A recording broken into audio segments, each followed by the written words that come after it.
V rámci výzvy na podávanie žiadosti o financovanie rozvojového projektu environmentálnej výchovy a vzdelávania Environment Projekt 2012 bolo Ministerstvu školstva, vedy, výskumu a športu Slovenskej republiky predložených 158 projektov. Medzi 28 úspešnými bol aj ten náš s názvom Energia A+ a Autíčko. Úvodnými aktivitami sú odborná prednáška Čistá energia, prezentácia projektov študentov na tému Energia A+, premietanie environmentálnych filmov, diskusia na tému alternatívne zdroje energie, ochrana životného prostredia. Hlavnou aktivitou projektu je práve táto výstava.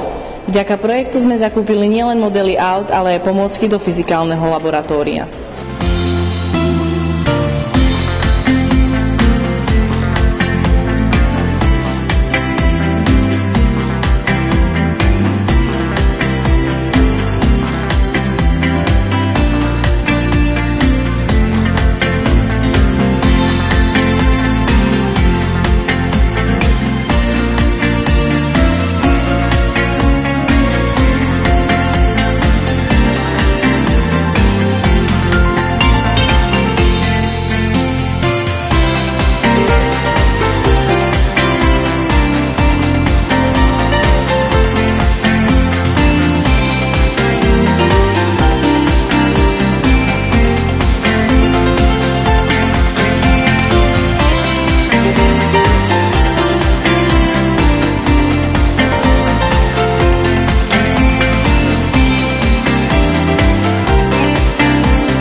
Páčilo všetko a hlavne tie súťaže.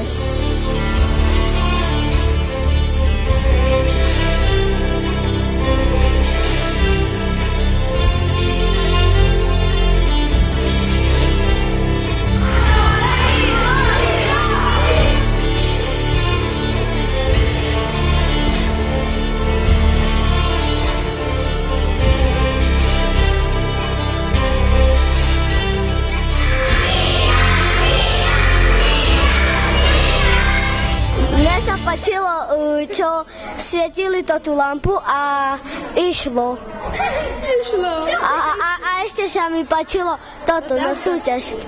Chcel by som tu prísť ešte raz, a mne sa to páčilo. Prišla by si aj znova, keby bola táto? Áno.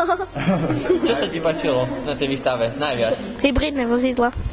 Študenti našej školy sa s autičkami zahrali, aj sa oboznámili s ich činnosťou. Chceli sa so svojimi zážitkami, skúsenosťami podeliť, preto si pripravili tieto zaujímavé prezentácie a pozvali pri príležitosti Týždňa vedy a techniky žiakov škôl z Levoče aj širšieho okolia, aby im tieto modely ukázali. Máme tu vodíkové, elektrické, solárne autičko a ich hybridy. Tešia nás pozitívne ohlasy, o výstavu bol, je veľký záujem, preto plánujeme aj v budúcnosti takúto výstavu zorganizovať. takže už teraz ste na ňu srdečne pozvaní.